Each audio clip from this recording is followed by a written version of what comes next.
Racism often hides in plain sight, but in a quiet town, that silence shattered on a lonely country road. What began as a gang's attempt to intimidate Maya Ellis ended with her tied to a tree, left to die, as a warning. One call later, everything changed.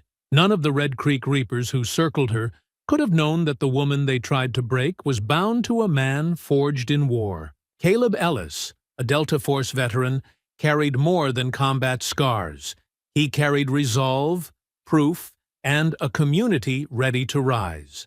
Before we go any further, comment where in the world you are watching from, and make sure to subscribe, because tomorrow's story is one you don't want to miss.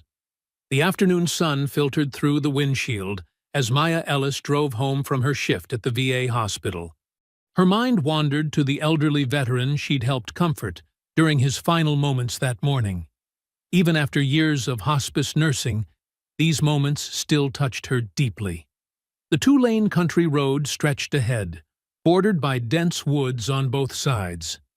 Through the shimmer of heat rising from the asphalt, she spotted a pickup truck pulled over, its hood propped open.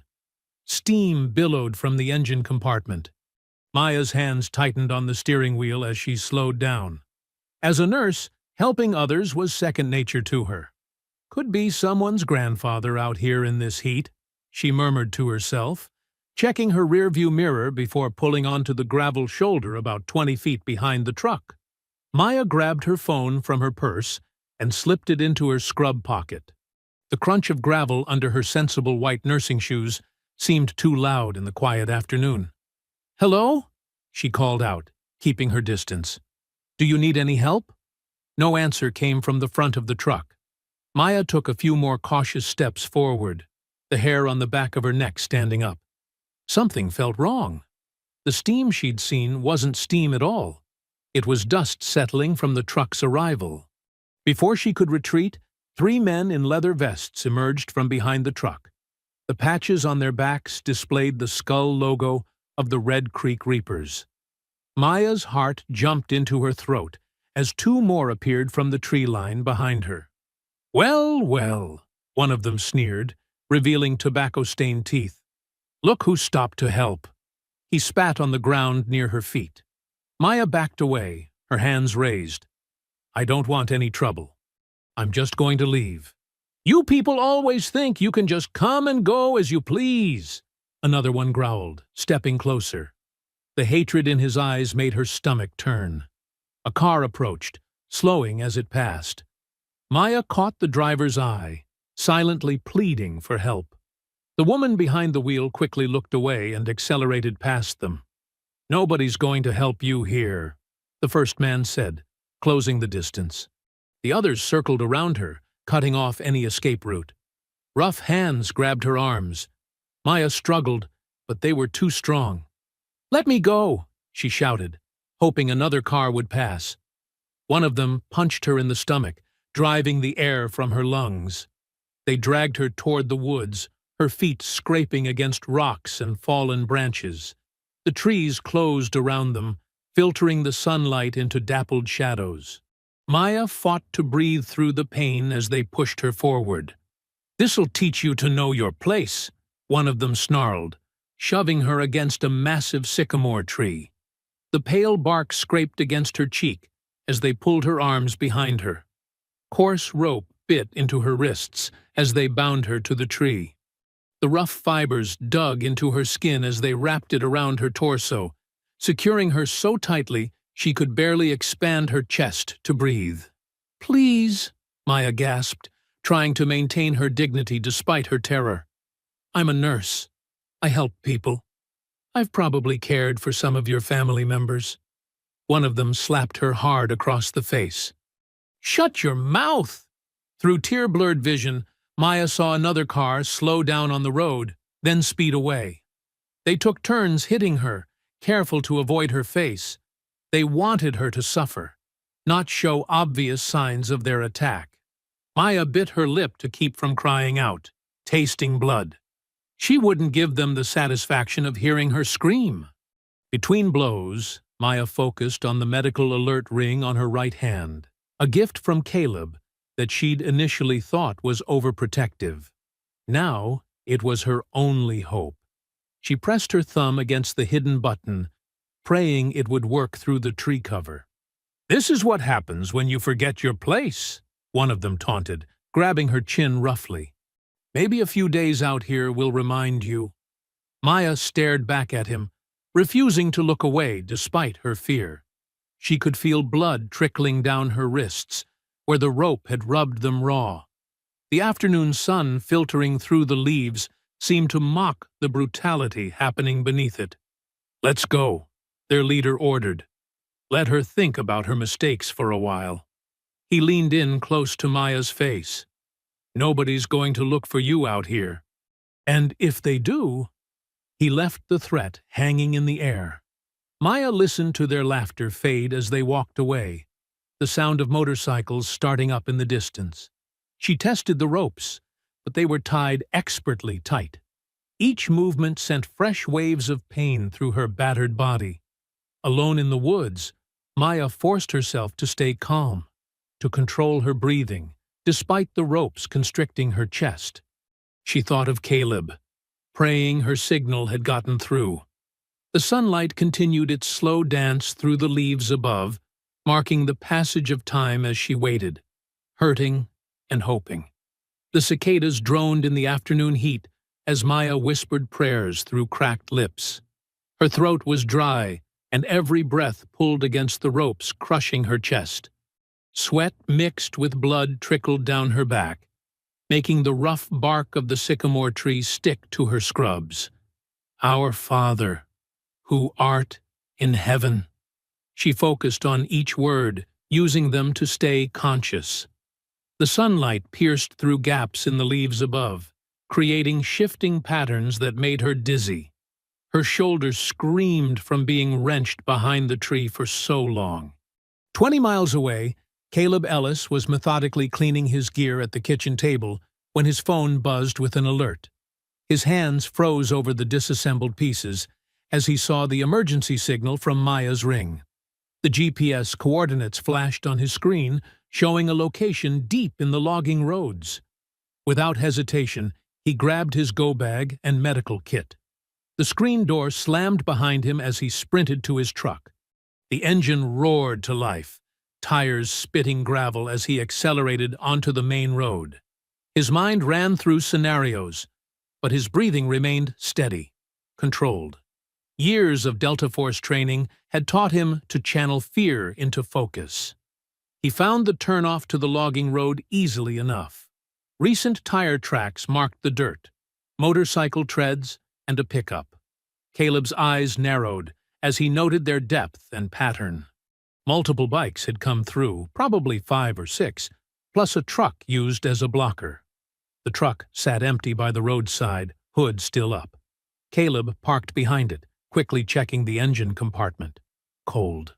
This had been a trap, set up long before Maya drove past. His jaw clenched as he spotted drops of blood on the gravel. Following the drag marks into the woods, Caleb moved silently, despite his size. Each step was precise, avoiding twigs and loose stones. The thickness of the forest couldn't hide the signs: broken branches, disturbed leaves, more blood drops leading deeper in. He heard Maya before he saw her. The quiet sound of prayer carried through the trees. Caleb's hands tightened into fists as he emerged into the clearing. Maya hung limply against the massive sycamore, her dark skin mottled with bruises where they showed through her torn scrubs. "Maya," he whispered, approaching carefully to avoid startling her. Her eyes fluttered open. "Caleb?" Her voice was barely audible, rough from thirst. He pulled out his tactical knife and began sawing through the ropes. "I'm here, baby. I've got you." His touch was gentle despite the rage building in his chest at seeing her injuries up close. The sound of motorcycles approaching made him freeze. Maya's eyes widened in fear. "They're coming back," she breathed. "Stay still," Caleb murmured, working faster on the ropes. As the last strands fell away, Maya slumped forward into his arms. He helped her sit against the tree, hidden by its massive trunk. 3 bikers emerged into the clearing, laughing and passing a bottle between them. They stopped short when they saw the cut ropes hanging loose. "What the hell?" one of them started to say. Caleb was already moving. He scooped up a length of the discarded rope and swung it low, catching the nearest biker across the shins. As the man pitched forward, Caleb drove his knee up into the falling face. Teeth cracked against bone. The second biker swung a heavy chain. Caleb stepped inside the arc, trapped the man's arm, and used his own momentum to slam him headfirst into the sycamore trunk. The impact echoed through the clearing.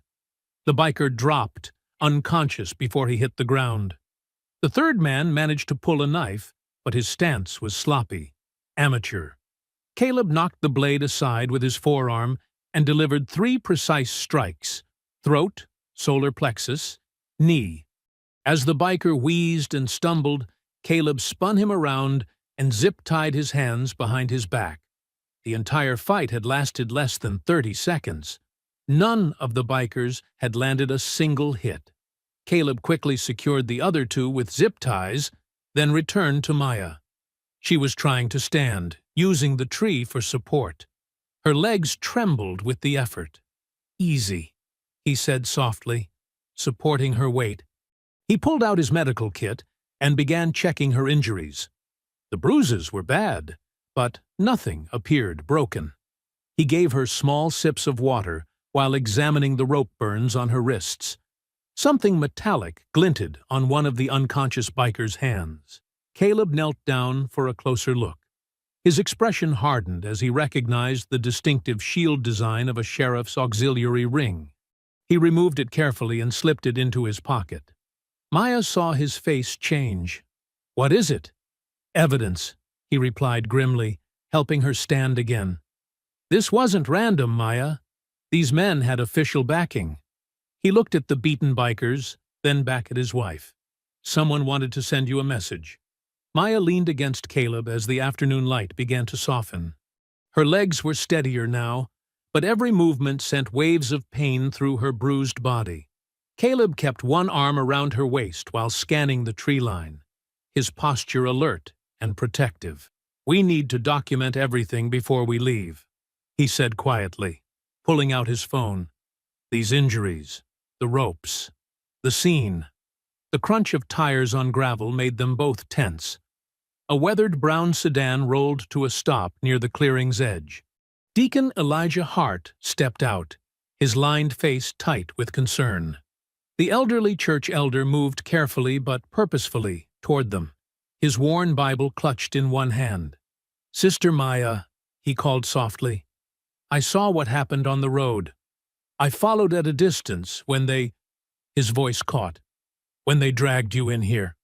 Maya tried to smile, but her split lip made it more of a grimace. "Deacon Hart, you shouldn't have put yourself at risk." The old man shook his head, reaching into his jacket pocket. "I did more than follow. I recorded everything on my dash cam." He pulled out a small SD card. "The whole ambush, their faces, their bikes, the truck setup. It's all here." Caleb started to reach for the card, but Elijah pulled back slightly. "Wait. You need to understand something first. Calling the sheriff in this county—" He glanced at the bound bikers. "It won't help. Wade Baylor's been bought and paid for 20 years running." "We figured that out," Caleb said grimly, touching the auxiliary ring in his pocket. "But we need official documentation of Maya's injuries." The distant wail of sirens cut him off. Multiple vehicles, approaching fast, too fast for a random response to an isolated location. "Someone tipped them off," Elijah said, quickly pressing the SD card into Caleb's hand. They were waiting for this. 3 patrol cars burst into view, sliding to dramatic stops that kicked up clouds of dust. Deputies poured out with weapons drawn, taking up tactical positions that seemed rehearsed rather than reactive. "Hands where we can see them!" one deputy shouted, though Caleb already had his raised, keeping his movements slow and deliberate. "Officers," Maya started. I'm the victim here. These men attacked me. Ma'am, step back and calm down. Another deputy cut her off, not even looking at her obvious injuries. Before you end up in cuffs, too. Two deputies approached the bound bikers, but instead of securing them, they began cutting the zip ties. The gang members stood up slowly, stretching and grinning despite their injuries. "Mr. Ellis," the lead deputy said, emphasizing the civilian title mockingly, "you're under arrest for aggravated assault and brandishing weapons in commission of a violent crime." "What?" Maya stepped forward despite her pain. "He was protecting me. Look at what they did." She gestured to her torn clothes, the rope burns, the bruises darkening on her skin. The deputy finally glanced at her, his expression bored. "Ma'am, I'm going to need you to calm down before you're next. We've got multiple witnesses saying your husband here attacked these gentlemen unprovoked." "Witnesses?" Elijah spoke up. "I saw everything. I have video." "And we'll need to confiscate that dash cam as evidence," the deputy interrupted smoothly. Two officers were already moving toward the deacon's car. "Department policy." They handcuffed Caleb roughly, though he offered no resistance. His face remained composed, but his eyes met Maya's with an intensity that carried volumes of unspoken meaning. As they led him toward the patrol car, he called back, "Maya, my bag." "Got it," she answered, clutching his duffel close. She knew what it contained: evidence, weapons, things that couldn't fall into these deputies' hands. The bikers were laughing now, making a show of dusting themselves off. One winked at Maya as he passed, touching the empty spot on his finger where the auxiliary ring had been. She stood straighter despite her injuries, refusing to show fear. "This isn't over," she said clearly, her voice carrying across the clearing. The lead deputy paused with his hand on Caleb's head, about to push him into the back seat. "For your sake, ma'am, it better be." His smile didn't reach his eyes. "Hate to see anything else happen to such a respected member of the community." They slammed the car door on Caleb. Maya watched helplessly as the patrol cars pulled away, their taillights disappearing into the gathering dusk. The bikers mounted their motorcycles and roared off in the opposite direction, their laughter echoing through the trees. Deacon Hart placed a gentle hand on Maya's shoulder. "Come on, daughter. Let's get you somewhere safe. This isn't the end. It's just the first battle." Maya nodded, still clutching Caleb's bag. She could feel the sheriff's auxiliary ring in her pocket, where Caleb had slipped it to her during their embrace. Evidence, proof, the beginning of justice, not the end of it. Maya jerked awake on her living room couch, every muscle screaming in protest. Morning sunlight streamed through the windows, catching dust motes in its beam. She'd refused the hospital last night, letting Deacon Hart's wife clean and bandage her wounds instead. The TV droned quietly in the background, left on from the night before. In local news, authorities are investigating a roadside incident involving a dangerous former military operative. The news anchor's voice made Maya sit up straight, despite her pain. On screen, they showed Caleb's service photo next to footage of police cars at the scene. The suspect, described as unstable by witnesses, allegedly attacked several local residents. Maya's hand trembled as she grabbed the remote, turning up the volume. The report continued, painting Caleb as an unhinged veteran while completely ignoring her injuries. They didn't even mention her name. Sources close to the sheriff's department suggest this may be part of a pattern of aggressive behavior. She clicked it off, her jaw clenched. Carefully, she made her way to the bathroom mirror. Purple bruises bloomed across her cheekbone. Rope burns circled her wrists, raw and red. She lifted her shirt. More bruises mapped the gang's brutality across her ribs and back. Maya picked up her phone and began documenting everything. Every mark, every scrape, every bruise. The morning light was perfect for capturing the truth they wanted to bury. 2 hours later, she walked up the courthouse steps beside Deacon Hart. Her business suit covered most of the damage, but she'd deliberately left her facial bruises visible. Let them see what they'd done. The arraignment courtroom was already half full. Maya recognized several church members who'd come to support them, but also noticed the sidelong glances and whispered conversations from others. News traveled fast in Red Creek. Sheriff Wade Baylor stood near the front, holding court with a cluster of local business owners. His belly laugh carried across the room as he clapped someone's shoulder. When he spotted Maya, his smile widened. "Mrs. Ellis," he called out, tipping his hat. "Terrible business. Just terrible. Rest assured we're getting to the bottom of this unfortunate situation." Before Maya could respond, the side door opened. 2 deputies led Caleb in, still wearing yesterday's clothes. He walked with military bearing despite the handcuffs, scanning the room until he found Maya. The relief in his eyes when he saw her standing tall made her throat tight. Baylor stepped closer to Caleb, speaking just loud enough for those nearby to hear. "You know, soldier, I've seen your type before. Think your training makes you untouchable." He adjusted his badge with practiced casualness. "But soldiers don't win wars against sheriffs. Not in their own county." Caleb said nothing, but Maya saw the muscle tick in his jaw. A tall man in a state trooper uniform watched the exchange with narrowed eyes from the back of the room. The arraignment proceeded quickly. The charges were read: assault, weapons violations, disturbing the peace. No mention of Maya's attack. The public defender assigned to Caleb looked bored as he entered the not guilty plea. "Your Honor," a new voice called from the gallery.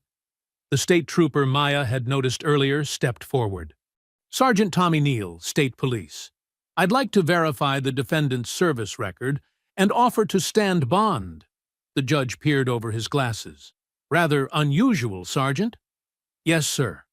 But as a fellow serviceman, I feel obligated to ensure proper procedure is followed." Neal's emphasis on proper procedure made Baylor's smile flicker slightly. While the paperwork was being processed, a woman with a reporter's notebook slid into the seat beside Maya. "Anya Ruiz, investigative journalist," she whispered. "Those bruises tell a different story than what's in the police report. Want to talk?" Maya studied her carefully. "You're not from the local paper." "Regional Bureau. I specialize in stories people want buried." Anya's dark eyes were sharp and assured. "And something here stinks all the way to the state capitol." Before Maya could respond, the judge granted bond. She watched as Neal signed the papers and Caleb's cuffs were removed. The relief was short-lived. Outside on the courthouse steps, Baylor intercepted them. He stood too close to Maya, his folksy charm carrying an edge of menace. "Best you and your husband drive on out of Red Creek," he said softly, tipping his hat again. "Hate to see anything else unfortunate happen to such fine folks." Maya met his gaze steadily, refusing to step back despite the way her bruises throbbed in memory.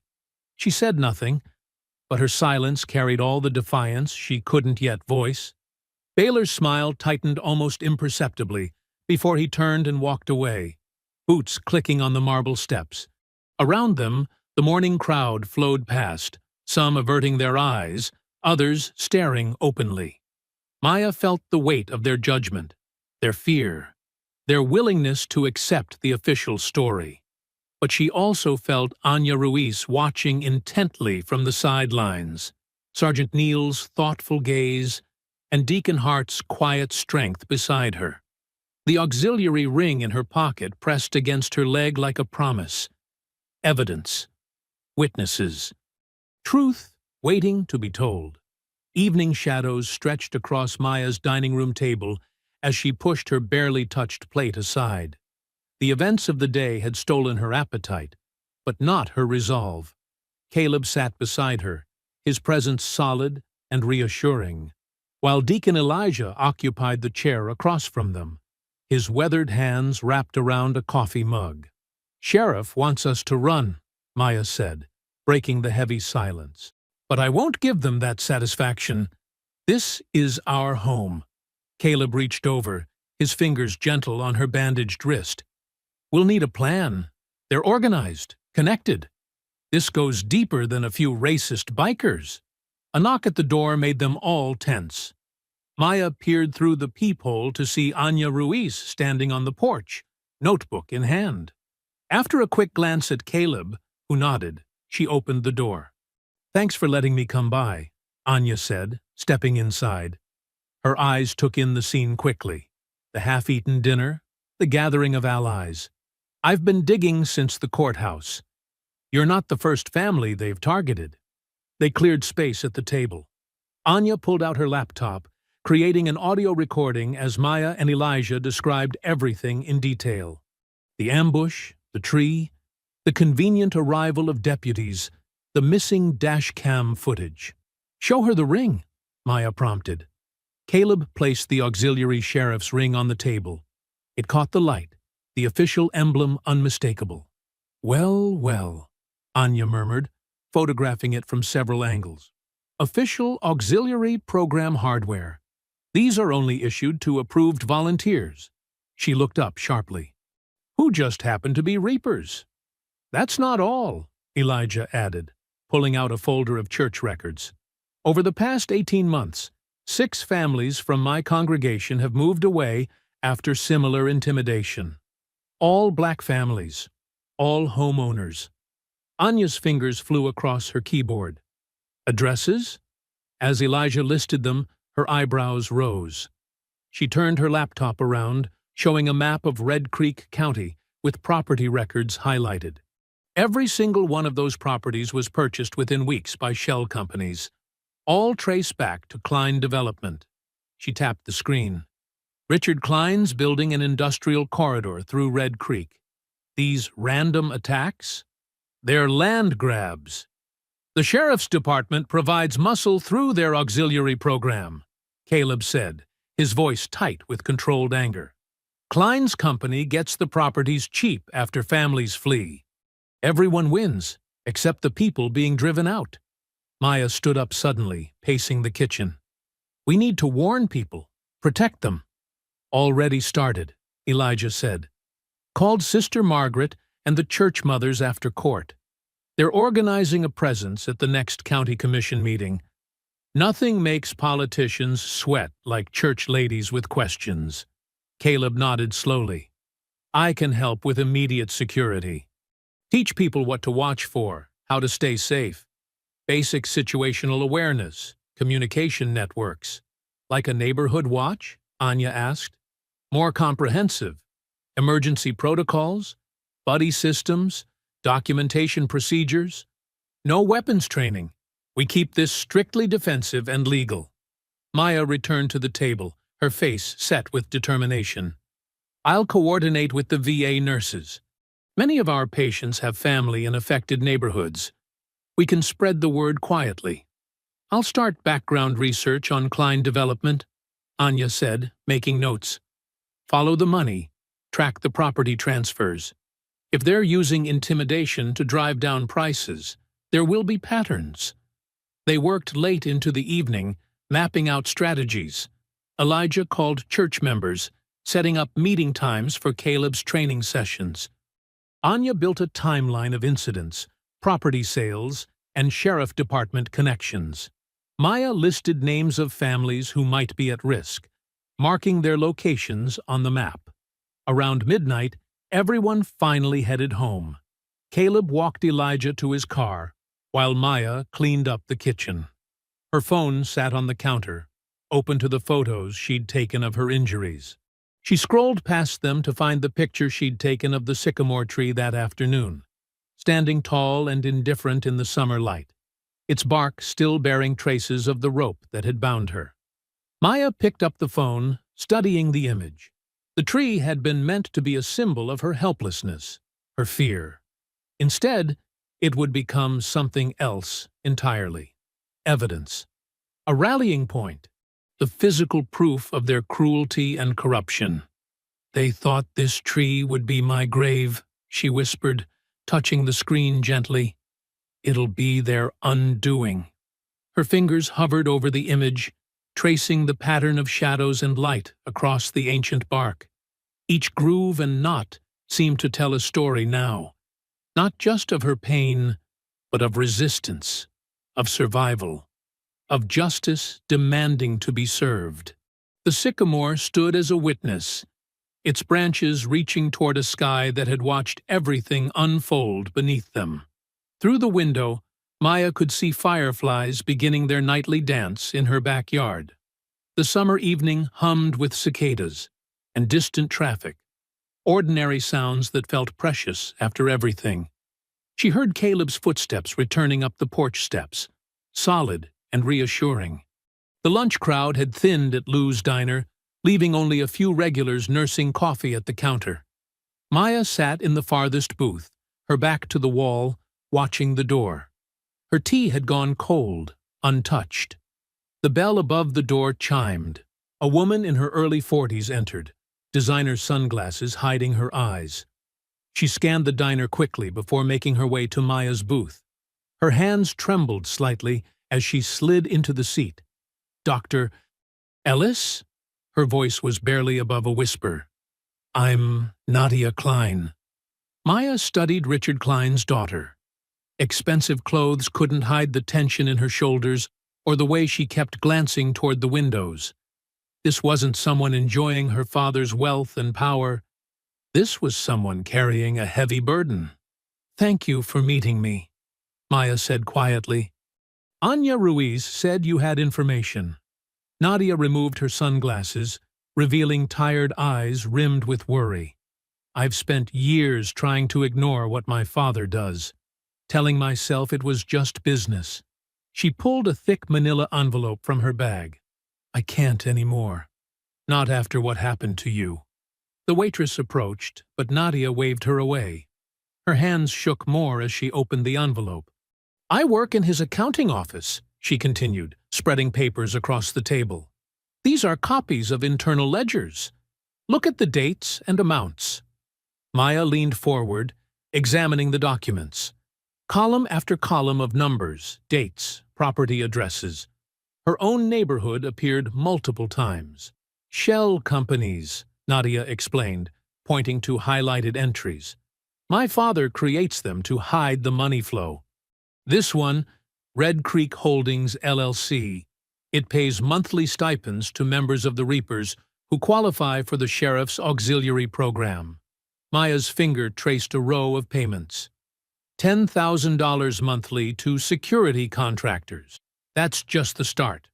Nadia flipped to another page. Campaign contributions to Sheriff Baylor through various PACs. All technically legal, but the timing. She tapped several entries. These donations spike right before major property acquisitions. The pattern was clear in the numbers. Harassment incidents reported by black families, followed by desperate property sales at low prices, followed by generous payments to both the sheriff's office and the auxiliary program. "Here's your street," Nadia said softly. "They've been planning this push for months. The Reapers weren't random thugs. They were doing their job." Maya felt her chest tighten as she read the clinical notation beside her address. "Target property. Phase 2 acquisition timeline. Status. In progress."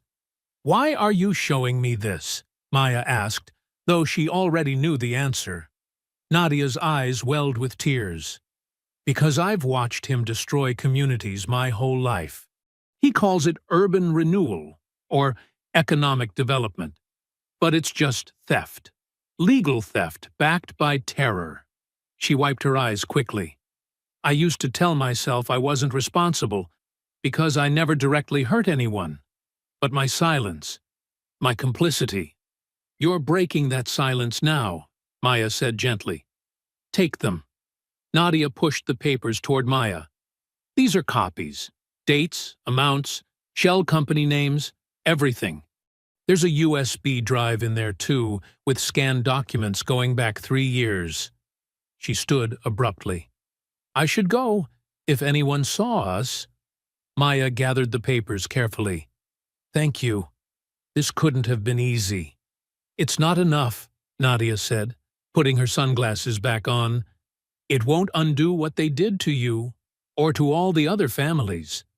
But maybe it can stop them from hurting anyone else." She hurried out of the diner, the bell chiming her departure.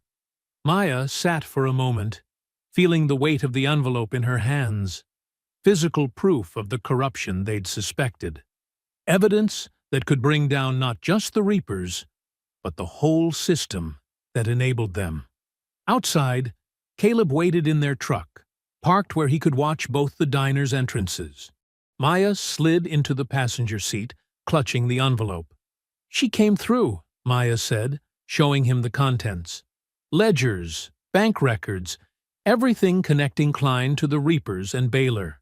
Caleb examined a page, his jaw tightening as he read. Systematic. Professional. They've turned terrorism into a business expense. "We've got proof," Maya said, her voice firm. "Now we just need to survive showing it." The documents felt hot in her hands, like they could burst into flame at any moment. Each page represented another crack in the foundation of Klein's empire, another piece of evidence that could finally expose the truth. Maya thought of all the families who had fled in fear, their homes stolen through intimidation and corruption. The papers in her lap were their voices, their stories reduced to cold numbers in a ledger. The midday sun beat down on the truck's hood as Caleb pulled away from the diner. Maya watched Nadia's figure disappear around a corner, wondering what it had cost the woman to betray her father. Sometimes courage came in unexpected forms, not just in fighting back, but in simply refusing to remain silent any longer. The church bells of Red Creek First Baptist rang 3 times, their deep tones echoing across the town square. Maya stood at the base of the sycamore tree, her bruises now yellowing but still visible. A crowd had gathered, faces both familiar and new, phones raised to record. "This tree," Maya began, her voice carrying across the hushed gathering. "They chose it, thinking it would be my grave. But they don't know our history. They don't know that trees like this one have watched over our people for generations. They've seen our pain, but they've also seen our triumph." Anya Ruiz moved through the crowd with her camera, capturing both Maya's words and the faces of those listening. Some nodded in quiet agreement. Others wiped away tears. "Look at these rope marks," Maya continued, touching the trunk where bark had been scraped away. They thought they were writing a story of fear. Instead, they wrote their own ending. "Because we are done being silent. We are done pretending this is just the way things are." In the church hall behind her, the rhythmic sound of practice drills punctuated her words. Through the windows, Caleb could be seen leading a group of local veterans and seniors through defensive stances. His voice carried faintly, "Remember, awareness is your first defense. You walk together, you watch for each other." Maya held up one of the new yard signs that had begun appearing across town. "We see you." They operate in shadows, thinking darkness will protect them. But we see them. We see the false badges they hide behind. We see the money that flows from suffering. And now, she smiled grimly, the state attorney general sees them too. A ripple went through the crowd. Just that morning, news had broken about the AG's subpoenas into the auxiliary program. Sheriff Baylor's carefully constructed system was beginning to crack. On the courthouse steps across the square, Deacon Elijah sat with a group of church mothers, their phones ready to record any suspicious activity. They had been there every day this week, a quiet but unmistakable presence. Their message was clear. Nothing would happen in secret anymore. "Some of you are afraid," Maya acknowledged, looking at familiar faces in the crowd. "I understand that fear. I felt it when they tied me here. But look around you now. Look at how many of us there are. Look at how we stand together." More people were arriving, parking their cars and joining the gathering. Maya saw Mrs. Johnson, who'd lost her family home last year, Mr. Washington, whose business had been vandalized repeatedly until he sold. Each face carried a story of loss, but now they carried something else, too: determination. They chose this tree. Maya's voice grew stronger, thinking it would break us. Instead, it's become our gathering place, our symbol, our promise that what happened here will never happen again. Anya's camera panned across the crowd, capturing the mix of ages and races. This wasn't just Maya's story anymore. It had become the story of a community finding its voice. Inside the church hall, Caleb worked with an elderly woman, showing her how to break a hold. "It's not about strength," he explained patiently. "It's about leverage and confidence. Knowing you can defend yourself changes how you carry yourself." The afternoon sun filtered through the trees, casting dappled shadows across the gathering. More signs appeared in the crowd. "We see you. We stand together. No more silence." As the formal gathering dispersed, small groups lingered, talking in low voices, sharing stories they'd kept quiet for too long. Maya watched as neighbors exchanged numbers, made plans, organized watch schedules. The fear that had isolated them was being replaced by something stronger: solidarity. The sun was setting when Maya finally sat down on the church steps beside Caleb. He handed her a sandwich wrapped in wax paper. Simple ham and cheese, but she was suddenly starving. They ate in comfortable silence, watching the last rays of light paint the sky in deep oranges and purples. Church mothers were still stationed at the courthouse, taking turns with thermoses of coffee and fold-out chairs. A few veterans practiced their defensive moves on the lawn. Anya sat in her car, typing furiously on her laptop, preparing her latest story. Maya took another bite of her sandwich, feeling the evening breeze cool against her skin. The sycamore's leaves rustled softly in the distance. She turned to Caleb, a small smile playing at her lips. "For the first time," she said quietly, "I feel them shaking." The digital clock on Maya's nightstand blinked, 11:42 p.m. She lay in bed beside Caleb, both still dressed, too wired to properly sleep after the day's events. The ceiling fan spun lazily overhead, its soft whirring mixing with the chorus of crickets outside. "You did good today," Caleb said, his hand finding hers in the darkness. "The way you spoke at that tree, you gave people courage." Maya squeezed his hand, remembering the faces in the crowd. They've always had courage. They just needed to see they weren't alone. The sharp ring of Maya's phone shattered the quiet. The caller ID showed Sister Jenkins, one of the church mothers. "Maya!" The woman's voice was frantic. "The church! They've set fire to the church!" Maya bolted upright. "We're coming! Call 911!" They rushed to their truck, tires squealing as Caleb accelerated down their street. 2 blocks away, an orange glow already lit up the night sky. The acrid smell of smoke filled their nostrils as they approached First Baptist. The church hall, where just hours ago they'd been training and organizing, was engulfed in flames. Windows had been shattered, and thick black smoke poured out. A small crowd of neighbors gathered, many in pajamas and robes, watching in horror. "Deacon Elijah was inside," someone shouted. "He was working late on tomorrow's sermon." Caleb sprinted toward the building, Maya close behind. They found a side door, smoke billowing out. Through the haze, they heard coughing. "Elijah!" Caleb called out, pulling his shirt over his nose. "Follow my voice." A figure stumbled through the smoke. Deacon Elijah, doubled over and wheezing.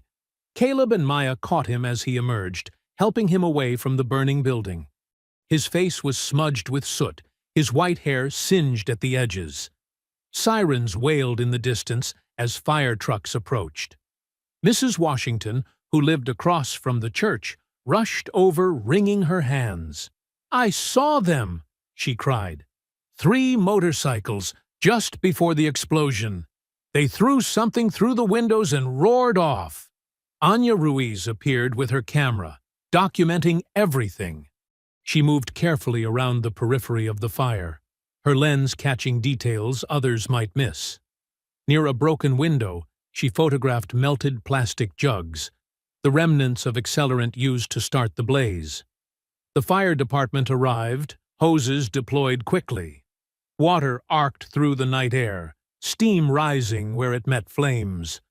An ambulance pulled up, paramedics rushing to check on Deacon Elijah. Sheriff Baylor's cruiser rolled up last, taking his time stepping out. He made a show of surveying the scene, shaking his head in mock concern. "Terrible business," he announced loudly to the gathered crowd. "Must be those outside agitators we've been warning about.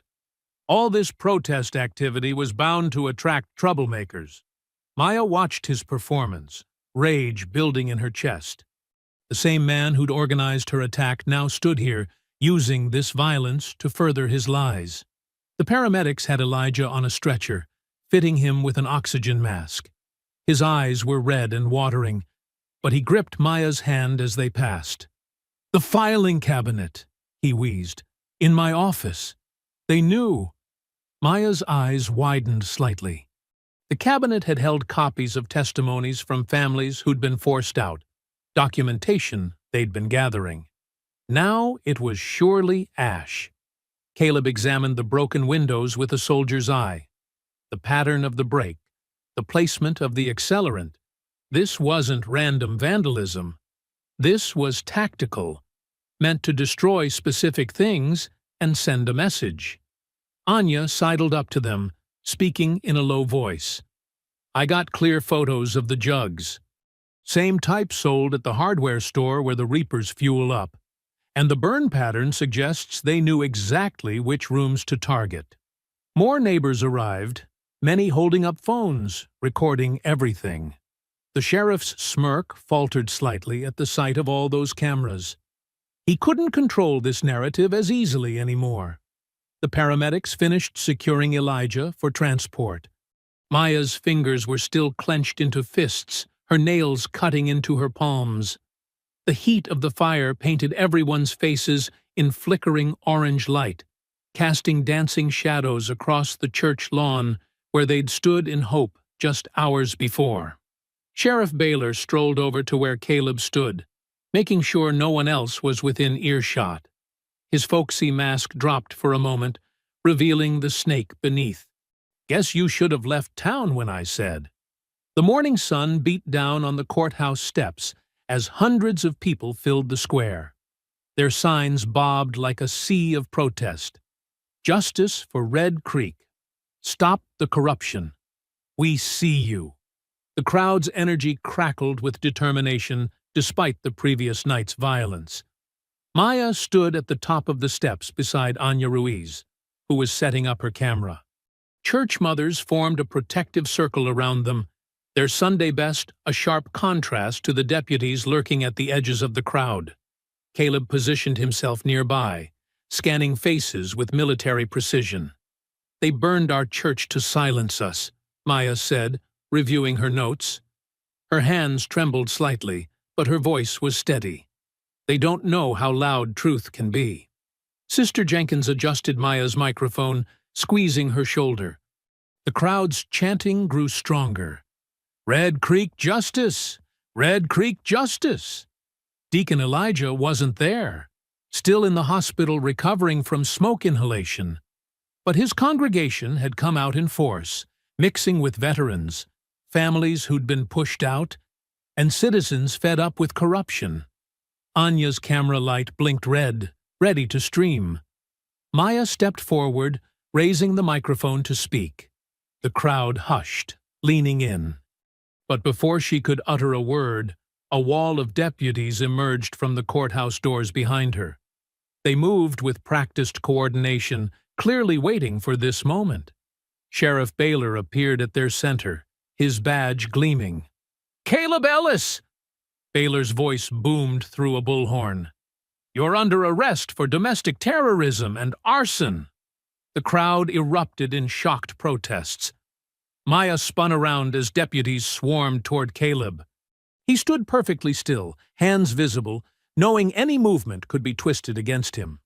"This is ridiculous!" Anya shouted, camera still rolling. "He was helping victims when the fire—" Two deputies grabbed her camera, yanking it away. Another deputy snatched phones from people filming in the crowd. Baylor raised the bullhorn again. "We have security footage showing Mr. Ellis purchasing accelerant yesterday afternoon. The same type used in last night's attack." "That's a lie!" Maya pushed forward, but church mothers held her back, knowing the danger. "Check the real footage. Check." "Ma'am, step back or face arrest for interfering with police business." A deputy's hand rested meaningfully on his taser. The deputies surrounded Caleb, roughly cuffing his hands behind his back. He didn't resist, but his eyes locked with Maya's, communicating volumes. "Stay strong. Stay smart. Don't give them an excuse." Baylor strutted forward, playing to the news cameras he hadn't confiscated. "Mr. Ellis has been identified as a domestic threat. His military background and recent erratic behavior make him a clear danger to this community." The crowd pressed closer, their anger building. Deputies formed a line, hands on their weapons. "This assembly is now unlawful.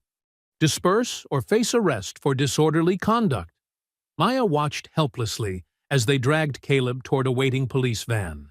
His face remained calm, but she saw the tension in his shoulders. They'd planned for this possibility, but the reality still felt like a physical blow. "This isn't over!" Maya's voice rang out across the square. The crowd took up her words, turning them into a chant. "This isn't over! This isn't over!" But beneath the defiant chants, fear crept in. People remembered the burning church, the unanswered calls for help. They saw phones being confiscated, cameras going dark. The deputies' hands hadn't left their weapons. Mothers pulled children back. Veterans who'd stood proud moments ago now melted away, knowing they couldn't help Caleb by getting arrested themselves. The crowd's energy shifted from righteousness to survival. Baylor watched it happen with satisfaction, his concerned sheriff mask firmly in place. "Please, folks, return to your homes. Let law enforcement handle this dangerous situation." The police van's doors slammed shut with Caleb inside. Maya felt the crowd retreating around her, leaving her exposed on the steps. Sister Jenkins tugged at her arm, whispering urgently, "Live to fight another day, child." Deputies continued pushing people back, breaking up clusters of resistance. Anya argued furiously about her constitutional rights as they confiscated her backup phone. The chanting died out, replaced by murmurs and worried glances. Maya stood her ground until the last possible moment, watching the van pull away with her husband inside. Her voice was hoarse but steady as she called after it, "This isn't over!" But the fear had done its work. The mighty crowd of hundreds had dwindled to nervous dozens. People who'd shouted for justice now hurried to their cars, looking over their shoulders. The deputies' smirks said it all. They'd won this round. The courthouse square emptied slowly, leaves from the rally's trampled signs skittering across the pavement. Maya felt Sister Jenkins and other church mothers forming a protective circle around her again. But the victory they'd felt at dawn had evaporated in the late morning sun. Sheriff Baylor tipped his hat mockingly as he passed her. "Y'all have a blessed day now," he drawled, every word dripping with threat. The jail cell's fluorescent lights buzzed weakly, casting strange shadows through the bars. Caleb sat perfectly still on the thin mattress, his back straight against the cold wall. His military training had taught him how to endure confinement, how to stay alert while appearing passive. Down the corridor, boots scraped against concrete. Caleb recognized the deliberate heaviness of the footsteps. Someone wanting to be heard, wanting to intimidate. He kept his eyes half closed, face neutral. Brennan Brick Malloy's massive form appeared outside the cell. The biker gang leader wore a deputy's uniform that strained against his bulk, the sheriff's auxiliary badge pinned crookedly on his chest. He twirled a ring of keys with exaggerated casualness. Well, well, the big bad soldier, all caged up. Brick's voice echoed off the cement walls. Not so tough without your wife around to hide behind, huh? Caleb remained motionless, his breathing steady. He'd seen Brick's type before. Bullies who mistook silence for weakness, who needed to fill quiet spaces with their own voice. Sheriff says you might be in here a while. Brick leaned against the bars, making them rattle. Terrorism charges ain't no joke. Course, accident might happen before trial. Lots of dangerous folks in county lockup. A muscle twitched in Caleb's jaw, but he gave no other reaction. His stillness seemed to irritate Brick, who slapped the bars hard. Hey, I'm talking to you, soldier boy. I hear you, Caleb said softly, not moving. Brick spat on the floor. Yeah? Well, hear this. While you're sitting pretty in here, we're cleaning house. All them papers your nosy wife's been collecting? Those hard drives from the church? By morning, won't be nothing left but ashes at the bottom of Red Creek Quarry. Now Caleb's eyes opened fully, though he kept his head down. The quarry. He filed away every detail of Brick's boasting. Boss man Klein's real particular about this cleanup job, Brick continued, enjoying the sound of his own voice. Midnight sharp. We're moving everything. 30 minutes to the quarry, then straight down the deep end. Ain't nobody finding nothing after that. Another set of footsteps approached. Lighter, more professional. Brick straightened up, adjusting his ill-fitting uniform. That's right. Just sit there quiet, he sneered. Maybe if you're real good, we'll let you have dinner before lights out. Caleb watched through his lashes as Brick swaggered away, trying too hard to look official as a real deputy passed. The cell block returned to its humid silence, broken only by that endless fluorescent buzz. Across town, Maya sat in her car outside the same diner where she'd first met Nadia Klein. Her hands gripped the steering wheel, knuckles white. The events at the courthouse still burned in her mind, but she forced herself to focus. They needed intelligence, needed to know what they were up against. Nadia slipped into the passenger seat, her designer purse incongruous in Maya's weathered Honda. Her face was drawn with worry. They're destroying everything tonight, Nadia said without preamble. Dad called an emergency board meeting. He's paranoid about the FBI getting involved. The quarry, Maya said. We know. Nadia's eyes widened. How did you... Doesn't matter. What time? Midnight. Dad's sending his personal security team to oversee it. He doesn't trust the bikers alone anymore. Nadia twisted her hands in her lap. I'm so sorry about your husband. About the church. I never thought my father would go this far. Maya's phone buzzed. A text from an unknown number. Back lot of the VA, 10 minutes. Neil. We'll make it right, Maya told Nadia. But I need you ready to testify when the time comes. No backing down. Nadia nodded firmly. I've got copies of everything, hidden where they'll never look. The VA parking lot was nearly empty this late. Maya found Sergeant. Neil's unmarked car tucked between delivery vehicles. The state trooper looked exhausted, but his eyes were sharp. I've been reviewing the arrest records, he said, as Maya slid into the passenger seat. The timestamps don't match. Someone manually entered Caleb's booking time to create an alibi for the fire. Can you prove it? Better. I can use it.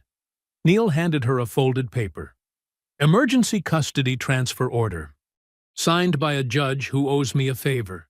It won't hold long, but it'll get Caleb out tonight if we time it right. Maya studied the document, hope flickering. Why are you helping us? Neil was quiet for a moment. Because 20 years ago, I swore an oath to protect and serve, not to help rich men steal land and hurt innocent people. He met her eyes. And because your husband's a soldier, who came home to find corruption wearing a badge. That's not the America he fought for.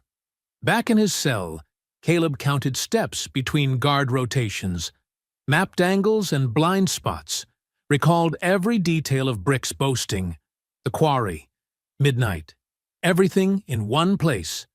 He whispered it like a prayer. If they're moving it tonight, then tonight we end this. The jail's evening shift change brought the usual shuffle of boots and keys. In his cell, Caleb noticed something different. The rhythm was off. A new set of footsteps, measured and purposeful, approached his block. Sergeant Tommy Neal appeared, manila envelope tucked under his arm. His state trooper uniform stood out among the county browns, commanding attention without trying. "Ellis," Neal called out formally. "Got some paperwork here, needs reviewing." Two deputies lounging at their desks straightened up. The senior one, barrel-chested with a coffee-stained shirt, stepped forward. "County business ain't state business, Sergeant," he drawled, but Neal was already laying out documents. "These arrest logs," Neal traced his finger down a column, "says you booked Ellis at 11:42 p.m. on the night of the church fire. That right?" The deputy shrugged. "Records don't lie.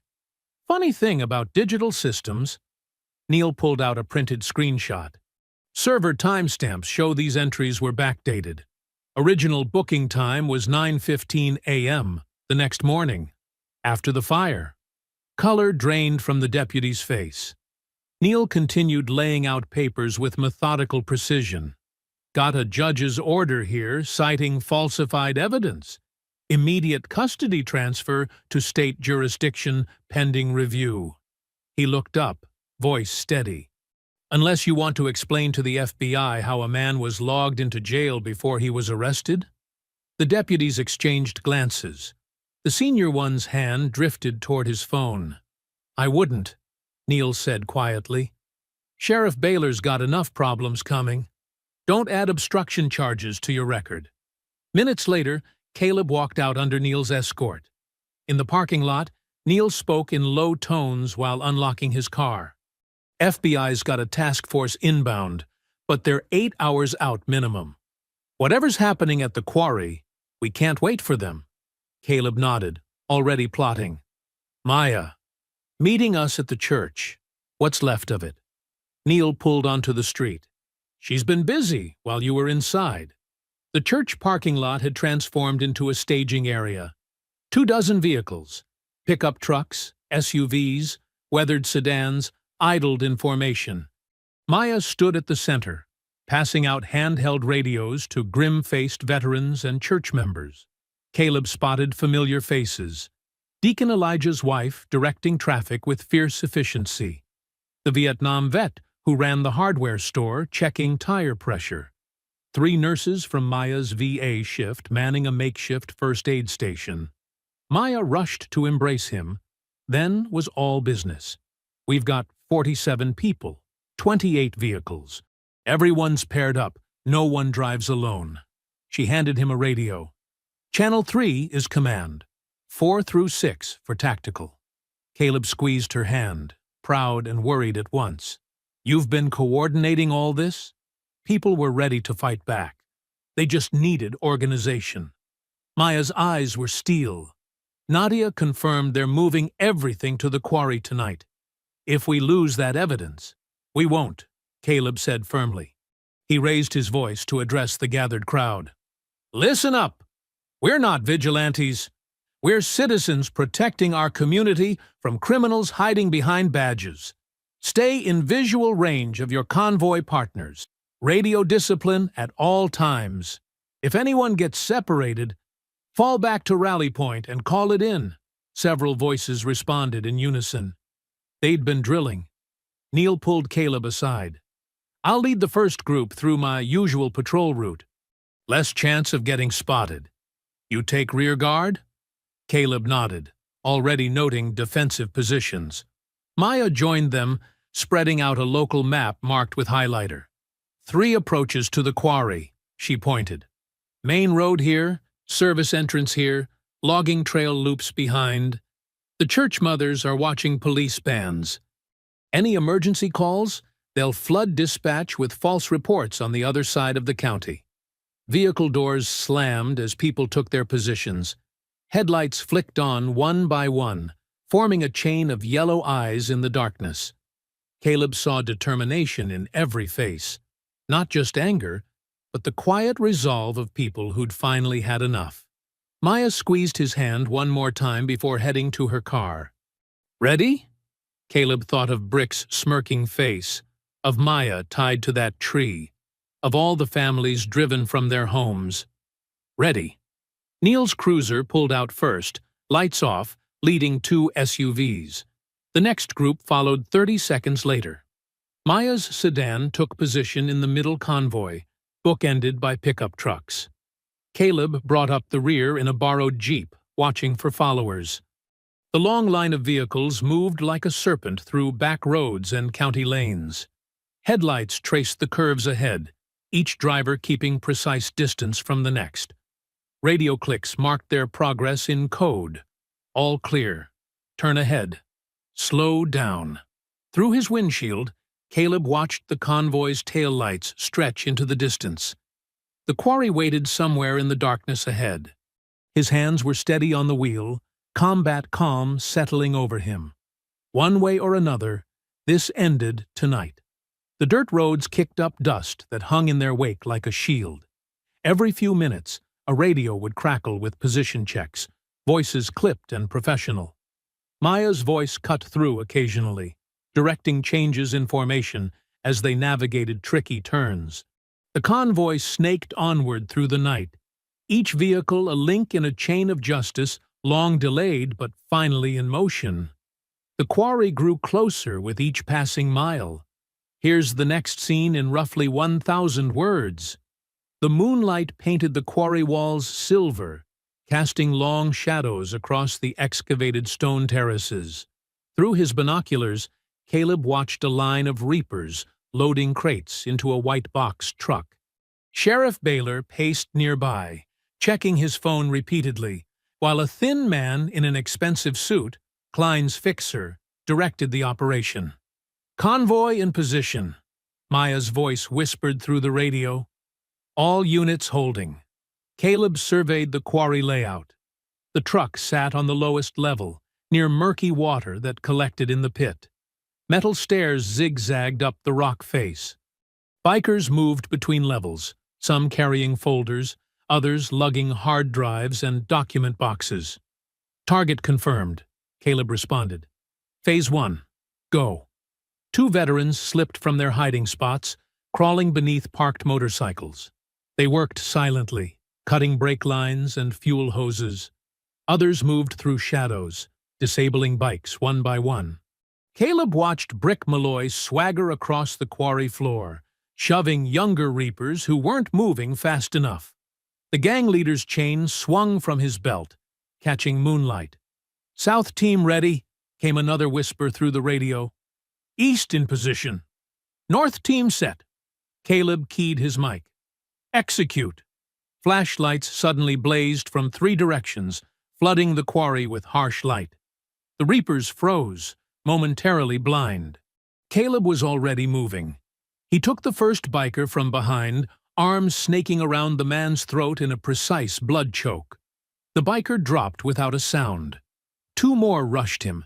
Caleb stepped between them, letting their momentum carry them past. His elbow caught one in the temple while his boot swept the other's legs. "FBI! Don't move!" Maya's voice boomed from speakers, magnified to fill the quarry. "This operation is being recorded and live-streamed." A shotgun blast echoed off stone walls. Caleb rolled behind a boulder as pellets sparked against rock. He counted 3 seconds, then exploded forward as the biker reloaded. His hand clamped the shotgun barrel, twisting it away while his knee drove into the man's solar plexus. The weapon clattered free. Through the chaos, he saw Maya standing on the upper level, phone held high. Anya Ruiz's camera light added to the glare as she captured everything. Church mothers and veterans lined the quarry rim, phones recording from every angle. William Turner, Evicted June 12th. Maya's voice rang out. Sarah Washington. Forced out July 3rd. The Martinez family. August 28th. A biker charged Caleb with a knife. He trapped the strike, twisted the arm into a lock, and sent the man splashing into the quarry pool.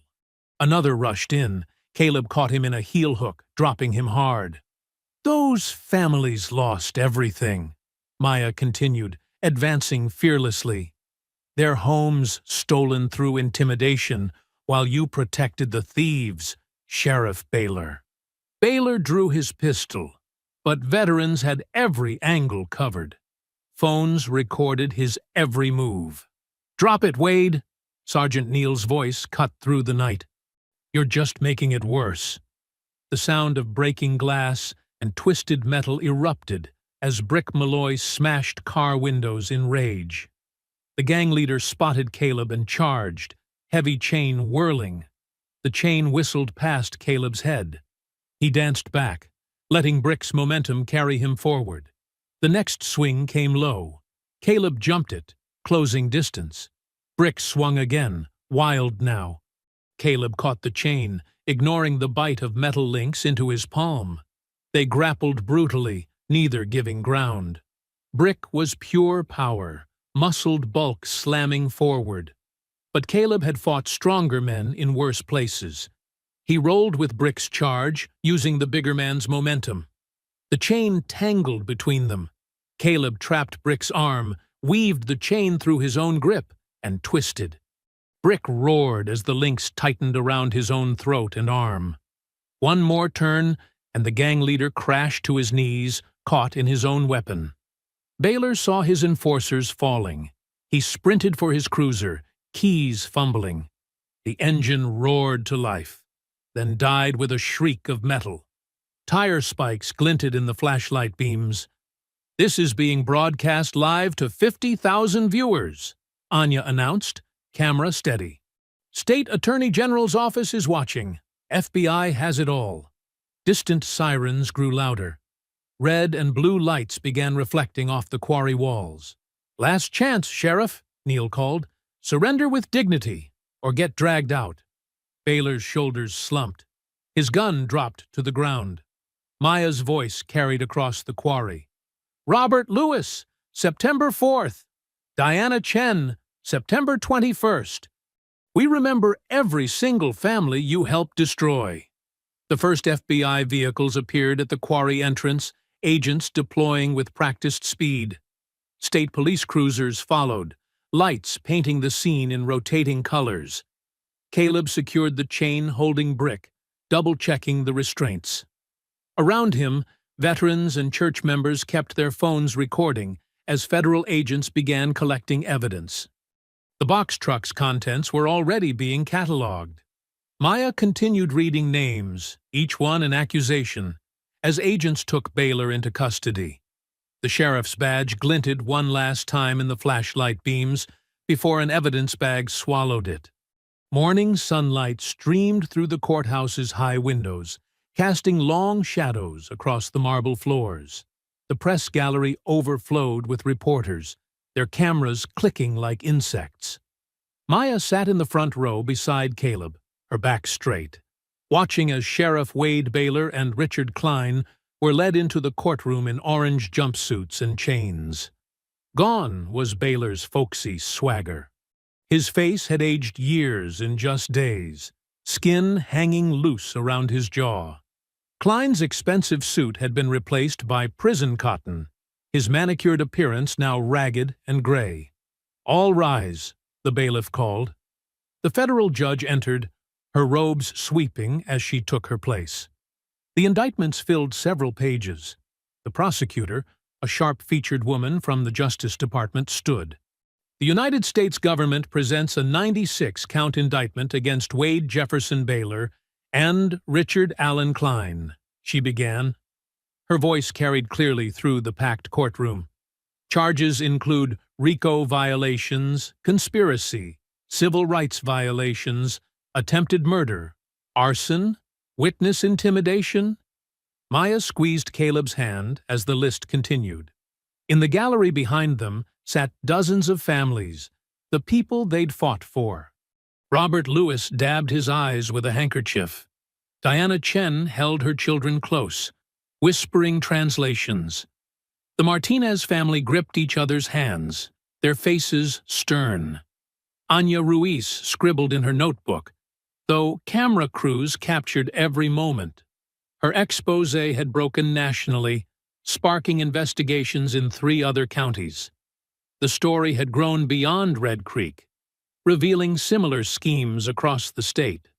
The evidence collected at Red Creek Quarry provides a clear timeline of systematic corruption, the prosecutor continued. Sheriff Baylor's auxiliary program served as a front for organized intimidation. Mr. Klein's shell companies provided funding and direction, targeting specific properties for acquisition through force and fear. Maya watched Baylor's shoulders slump further with each word. His lawyer whispered something, but the former sheriff just stared ahead, empty-eyed. The judge spoke next, her tone sharp as steel.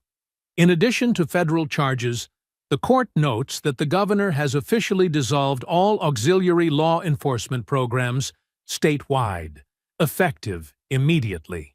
All assets seized in this investigation will be directed to a restitution fund for displaced families. In the back, several Reaper lieutenants sat in chains. Brick Malloy's face was a mass of purple bruises, his neck still marked from his own chain. They'd already taken plea deals, turning on their bosses for lighter sentences. The proceedings continued as charges were detailed. Maya listened to the formal language transform their nightmare into legal terms.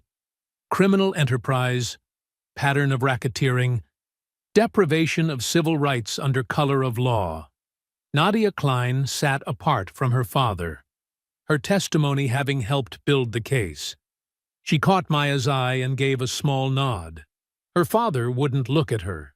The defendants systematically targeted minority property owners, the prosecutor explained, displaying a map on the courtroom screen. Red dots marked each incident, forming a pattern of displacement. Using deputized gang members, they created a climate of fear to force sales below market value. Photos appeared next. Maya tied to the tree, the burned church, families standing beside moving trucks. Each image drew quiet murmurs from the gallery. The evidence was overwhelming, the pattern undeniable. The state seeks maximum sentences, the prosecutor concluded. The damage to this community demands nothing less. When Baylor was asked to enter his plea, his voice cracked. "Guilty," he whispered. The word seemed to echo through the courthouse. Klein followed suit, his attorney having negotiated a deal. One by one, the remaining defendants pleaded guilty. No one would risk a trial against such evidence. The judge set sentencing for the following month, but the deals were clear. Decades in federal prison. No early release. No mercy for those who had shown none. As deputies led Baylor away, he passed directly by Maya's seat. The former sheriff tried to summon his old smirk, but his face crumpled instead. All his power, his connections, his careful corruption, gone. Just an old man in chains, shuffling toward justice. Maya stood, holding Caleb's arm, watching their tormentor disappear through the courtroom doors. Around them, families embraced. Some wept. Others stood silent, years of fear finally lifting from their shoulders. Anya approached with her notebook. "Dr. Ellis, any comment on the verdict?" Maya looked at the families, at Caleb, at the sunlight streaming through those high windows. "Justice isn't just about punishment," she said. "It's about restoration.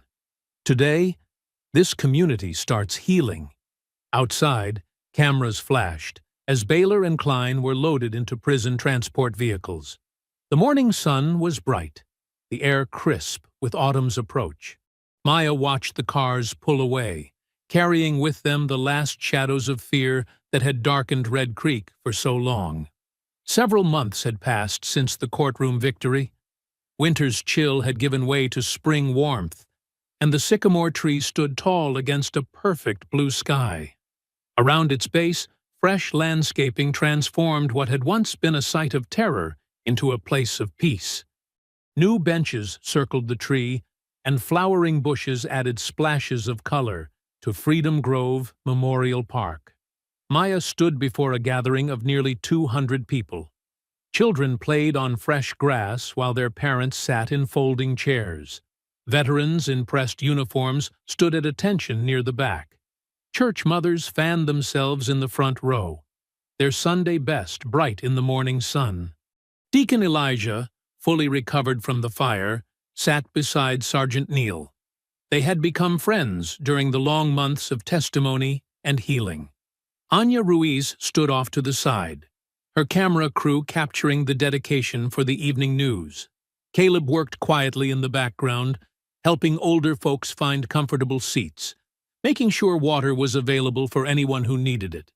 He moved with the same precise efficiency as always, but there was a softness to him now, a gentle pride as he watched his wife approach the podium. Maya wore a simple blue dress, her graying hair caught up in elegant twists. The bruises had long since faded, but she carried herself with new strength, her shoulders straight, her chin high. When she spoke, her voice carried across the grove with quiet authority. "Good morning," she began. "Looking out at all of you today, I see more than faces. I see courage. I see unity.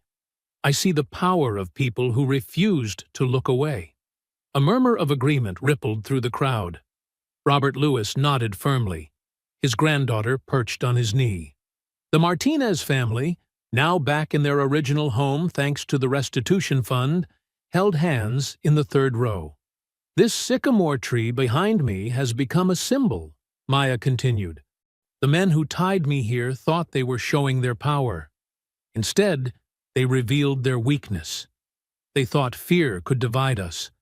Instead, it united us." Several of the church mothers called out, "Amen." Their voices carried like music through the grove. "In the months since that day, we've seen real change," Maya said. "The auxiliary program that sheltered criminals has been disbanded statewide. Corrupt officials face justice. Families have returned home. But more importantly, we've learned to stand together." She gestured to the veterans, to the church groups, to the neighborhood watch members who had trained with Caleb. "We've learned that safety comes from community, not from looking the other way. We've learned that justice requires more than law enforcement. It requires engaged citizens who refuse to be silent." Children played near the tree's base, their laughter a counterpoint to Maya's words. They were too young to fully understand, but they would grow up knowing this story, knowing what their parents and grandparents had accomplished.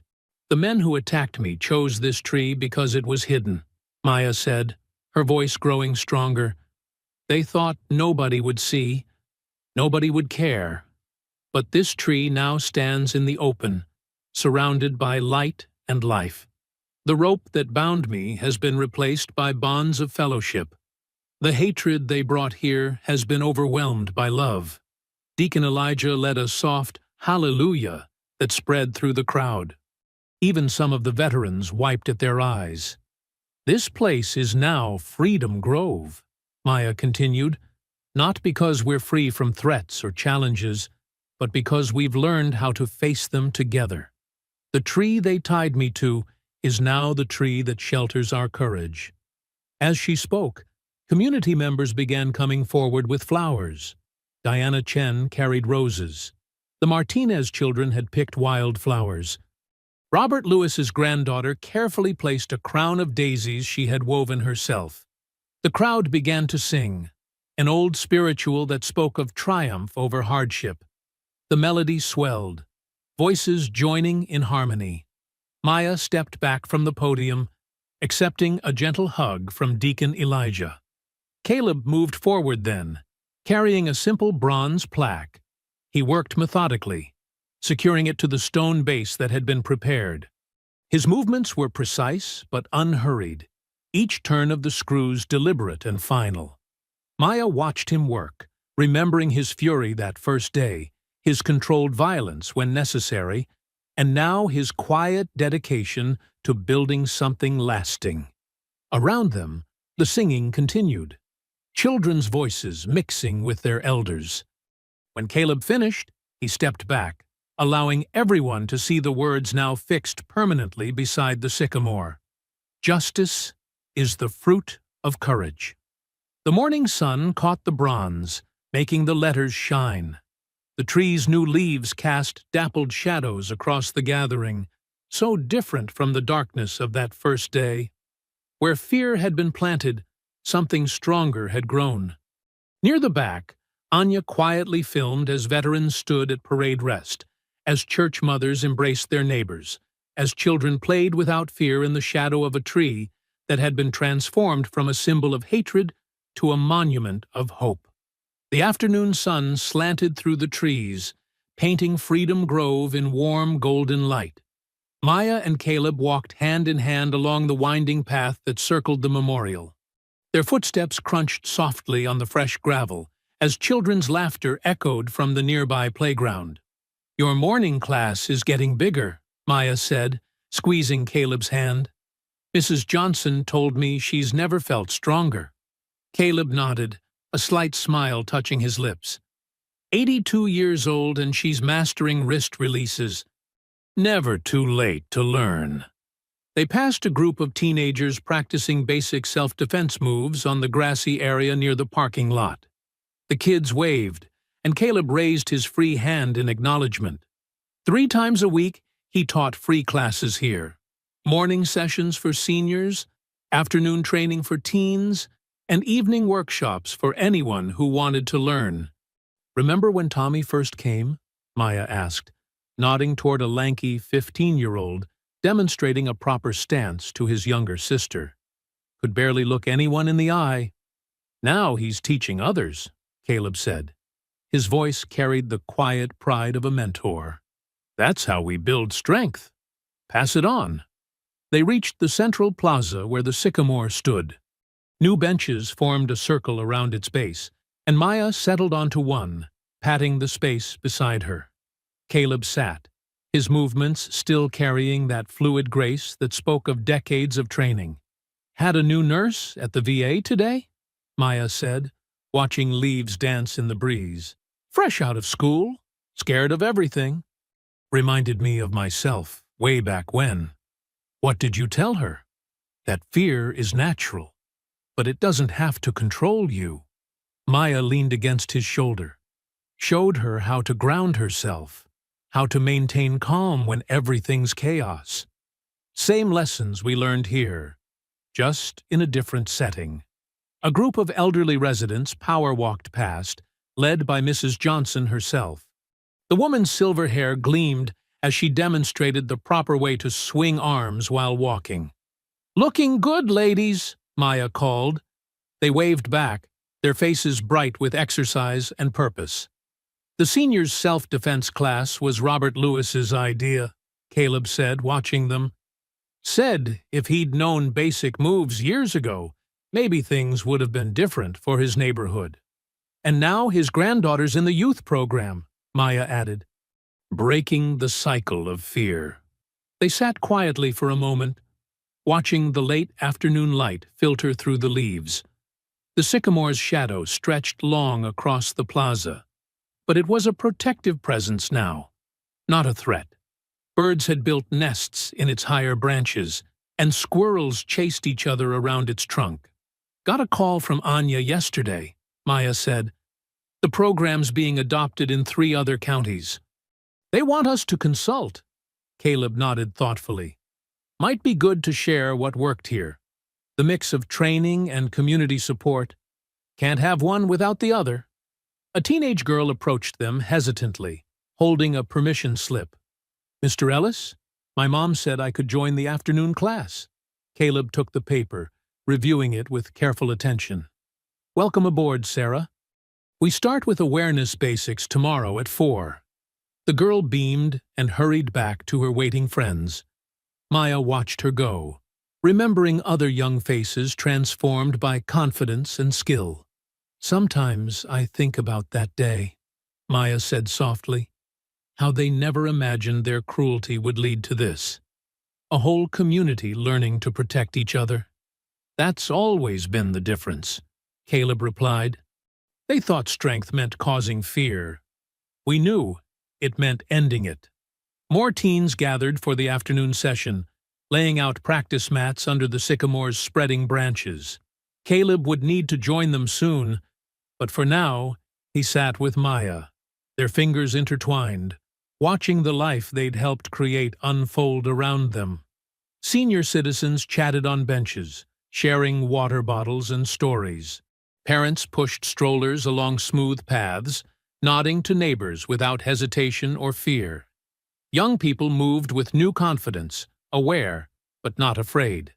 "Time for class," Caleb said finally, standing and offering Maya his hand. She rose, straightening her nurse's uniform. Her shift at the VA would start soon, where she'd continue mentoring that nervous new nurse, showing her how to find strength in service to others. "See you at dinner," she said, kissing his cheek. "Mrs. Martinez is bringing over her tamales."